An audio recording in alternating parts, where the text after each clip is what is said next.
ഞാൻ ജയിച്ചു phoenix friends എന്റർടൈൻമെന്റിലോട്ട് ഏവർക്കും സ്വാഗതം. CCL celebrity cricket league season 12 അങ്ങനെ 12ാം സീസണിൽ എത്തിയിരിക്കുകയാണ് സെലിബ്രിറ്റി ക്രിക്കറ്റ്. ശരിക്കും പറഞ്ഞാൽ പണ്ടത്തെ പോലെ ഒന്നുമല്ല, ഇപ്പം CCL ഭയങ്കര ക്വാളിറ്റി ഉണ്ട്. കാരണം വെച്ചാൽ നല്ല പ്ലെയേഴ്സ് ഉണ്ട്, നല്ല കളിയാണ്. എ കാറ്റഗറി ബി കാറ്റഗറി എന്നൊന്നും അല്ലെങ്കിലും എ കാറ്റഗറിയിൽ പ്ലെയേഴ്സ് ഒക്കെ സെഞ്ചുറികൾ അടിച്ചു കൂട്ടുന്നവരും നല്ല ചേസിങ്ങും നല്ല കളിയാണ് കാണാൻ, നല്ല രസമാണ്. സാധാരണ ഒരു ക്രിക്കറ്റ് കാണുന്ന അതേ ഇതുപോലെയാണ് സെലിബ്രിറ്റികളാണെങ്കിലും അവർ അടിപൊളി കളിയാണ് എല്ലാവരും. അപ്പോൾ ഇന്നാണ് അവസാന കളിയിലാണ് 4ാം സ്ഥാനക്കാർ വരെ നിർണയിച്ചത്. അപ്പോൾ 4ാം സ്ഥാനത്തെത്തിയ ആൾക്ക് 2 പോയിന്റാണ് ലഭിച്ചത്. അത് 4 ടീം ഉണ്ടായിരുന്നു 2 പോയിന്റ് ഉള്ളത്. അപ്പോൾ അത്രയ്ക്ക് ഭയങ്കര വാശിയേറിയ ഒരു സീസൺ ആയിരുന്നു. അപ്പോൾ സെമി ഫൈനലിസ്റ്റ് ആരൊക്കെയാണെന്നും ഓരോരുത്തരും ആരുമായിട്ടാണ് സെമി ഫൈനലിൽ ഏറ്റുമുട്ടുക എന്നുമാണ് നമ്മൾ ഇന്നത്തെ വീഡിയോയിൽ നോക്കുന്നത്. അപ്പം വീഡിയോ ഇഷ്ടപ്പെട്ട് കഴിഞ്ഞാൽ ഒന്ന് ലൈക്ക് ചെയ്ത് ഷെയർ ചെയ്ത് സബ്സ്ക്രൈബ് ചെയ്യാത്തവരൊന്ന് സബ്സ്ക്രൈബ് ചെയ്ത് ഒന്ന് സപ്പോർട്ട് ചെയ്യണം.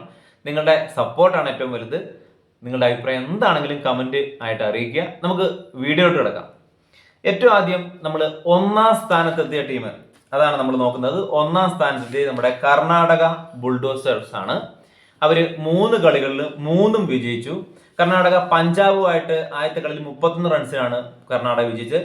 രണ്ടാമത്തെ കളി തെലുങ്ക് വാരിയേഴ്സിനെ 9 വിക്കറ്റിന് 200 സംതിങ് റൺ ചേസ് ചെയ്ത് 9 വിക്കറ്റിന് തോൽപ്പിച്ചാണ് രണ്ടാമത്തെ കളി. മൂന്നാമത്തെ കളി അവർ ഭോജ്പൂരിയെ 17 റൺസിന് തോൽപ്പിച്ച് ഇന്നായിരുന്ന കളി. അങ്ങനെ 3 കളിയും വിജയിച്ച് 1ാം സ്ഥാനക്കായി 6 പോയിന്റോടെയാണ് അവർ 1ാം സ്ഥാനത്തെത്തിയത്. 2ാം സ്ഥാനത്തെത്തിയത് നമ്മുടെ ബംഗാളാണ്. മുംബൈയെ 4 വിക്കറ്റിന് തോൽപ്പിച്ചു. രണ്ടാമത്തെ കളി ചെന്നൈയെ സൂപ്പർ ഓവറിലാണ് അവർ തോൽപ്പിച്ചത്. മൂന്നാമത്തെ കളി നമുക്കറിയാം നമ്മുടെ സ്വന്തം കേരള സ്ട്രൈക്കേഴ്സിനെ 13 റണ്ണിന് തോൽപ്പിച്ച് 3 കളികളും വിജയിച്ച് 6 പോയിന്റോടെ അവർ 2ാം സ്ഥാനത്തെത്തി. റൺ റേറ്റിലാണ് നമ്മുടെ കർണാടക ബുൾഡോസേഴ്സ് 1ാമതെത്തിയത്.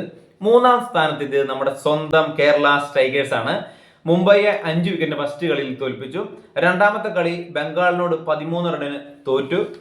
മൂന്നാമത്തെ കളി നമ്മുടെ ചെന്നൈയെ 10 റണ്ണിന് തോൽപ്പിച്ച് അങ്ങനെ 4 പോയിന്റോടെ നമ്മുടെ കേരള സ്ട്രൈക്കേഴ്സ് 3ാം സ്ഥാനത്തെത്തി. 4ാം സ്ഥാനത്തെത്തി നമ്മുടെ ചെന്നൈ ആണ്. ബംഗാളിനോട് സൂപ്പർ ഓവറിൽ ഫസ്റ്റ് കളി തോറ്റു. രണ്ടാമത്തെ കളി നമ്മുടെ കേരള സ്ട്രൈക്കേഴ്സിനോട് 10 റണ്ണിന് തോറ്റു. മുംബൈയെ 59 റണ്ണിന് തോൽപ്പിച്ചാണ് അവർ ഇന്ന് 2 പോയിന്റ് കരസ്ഥമാക്കി 4ാം സ്ഥാനത്തെത്തിയത്. കാരണം അവർക്ക് പോയിന്റ് ഒന്നും ഇല്ലായിരുന്നു. ലാസ്റ്റ് കളി ഭയങ്കര റൺ റേറ്റിൽ അവർ 7ാം സ്ഥാനത്തായിരുന്നു. ഭയങ്കര റൺ റേറ്റിൽ ജയിച്ചാൽ മാത്രമേ അവർ 4ാം സ്ഥാനത്തെത്തുള്ളൂ. അങ്ങനെ അവർ ഭയങ്കര റൺ റേറ്റിൽ ജയിച്ച്, ഇതാണ് ശരിക്കും പറഞ്ഞാൽ ചെന്നൈ ഒക്കെ ഇങ്ങനെയാണ്. കേരള സ്ട്രൈക്കേഴ്സ് ആണെങ്കിൽ റൺ റേറ്റിലൊന്നും ജയിക്കുകയില്ല, ചിലപ്പോൾ തോറ്റു പോവുകയും ചെയ്യും. ജയിച്ചാലും റൺ റേറ്റും ഉണ്ടാവില്ല അങ്ങനെ. പക്ഷെ ചെന്നൈ അടിപൊളിയാക്കി. ഞാൻ കേരള സ്ട്രൈക്കേഴ്സിനെ കൊച്ചാക്കി കാണല്ല, ഇതിനു മുമ്പിലുള്ള സീസണൊക്കെ കണ്ടുകൊണ്ട് പറയാണ്. അങ്ങനെ അവർ 2 പോയിന്റോടെ 4ാം സ്ഥാനം കരസ്ഥമാക്കി. അവര് 4ാം സ്ഥാനം കരസ്ഥമാക്കി അവർ സെമി ഉറപ്പിച്ചു. അപ്പൊ നമുക്കിനി സെമിയിൽ ആരൊക്കെയാണ് എങ്ങനെയാണ് ഏറ്റുമുട്ടുന്നത് എന്ന് നമുക്ക് നോക്കാം. ഇത് സെമി നമ്മൾ 31ാം തീയതിയാണ് സെമി. 2 മണിക്ക് ആദ്യത്തെ സെമി നടക്കും. അത് 1ാം സ്ഥാനക്കാരും 4ാം സ്ഥാനക്കാരും തമ്മിലാണ് മത്സരം. എന്ന് വെച്ചാൽ കർണാടക 6 പോയിന്റോടെ ചെന്നൈ 4 പോയിന്റോടെയും. അപ്പൊ കർണാടക ബുൾഡോസേഴ്സും ചെന്നൈ കിങ്സുമാണ് ആദ്യ സെമിയിൽ 31ാം തീയതി 2 മണിക്ക് ഏറ്റുമുട്ടുക. പിന്നെ 2ാം സെമിയിൽ നമ്മുടെ കേരള സ്ട്രൈക്കേഴ്സും ബംഗാൾ ടൈഗേഴ്സുമാണ്. അപ്പോൾ 2ാം സ്ഥാനത്ത് ബംഗാൾ ടൈഗേഴ്സും 3ാം സ്ഥാനത്ത് കേരള സ്ട്രൈക്കേഴ്സുമാണ്. അങ്ങനെ 2ഉം 3ഉം സ്ഥാനക്കാരായ ബംഗാളും കേരള സ്ട്രൈക്കേഴ്സും 31ാം തീയതി വൈകിട്ട് 6:30 രണ്ടാമത്തെ സെമിയിൽ ഏറ്റുമുട്ടും. ഇതിൽ 2ഉം ജയിക്കുന്ന ടീമാണ് 1ാം തീയതി ഫൈനലിൽ 6:30 ഏറ്റുമുട്ടുന്നത്. അപ്പോൾ നമുക്ക് നമ്മുടെ സെമി ഫൈനലിസ്റ്റുകളെയൊക്കെ നമുക്ക് മനസ്സിലായി. ആരൊക്കെയാണ് കളിക്കുന്നതെന്ന് മനസ്സിലായിട്ടുണ്ട്, എന്നാണെന്ന് മനസ്സിലായിട്ടുണ്ട്. അപ്പോൾ ഞാൻ എല്ലാവരും എന്നെ കമൻ്റ് ആയിട്ടും വിളിച്ചിട്ടൊക്കെ ലൈവ് ചെയ്യാൻ പറ്റുമോ എന്നൊക്കെ ചോദിച്ചിട്ടുണ്ടായിരുന്നു. കാരണം ഞാൻ ലൈവ് ഇതിനു മുമ്പേ ചെയ്തിട്ട് എൻ്റെ ഒരു ചാനലിൽ പോയതാണ്. വേറെ ലൈവ് ചെയ്തിട്ട് എൻ്റെ ചാനലൊന്ന് പോയി. അപ്പോൾ രണ്ടാമത് ഇപ്പോൾ ലൈവായിട്ട് കറക്റ്റായിട്ട് എനിക്ക് കളി ആയിട്ട് ചെയ്യാൻ പറ്റില്ല.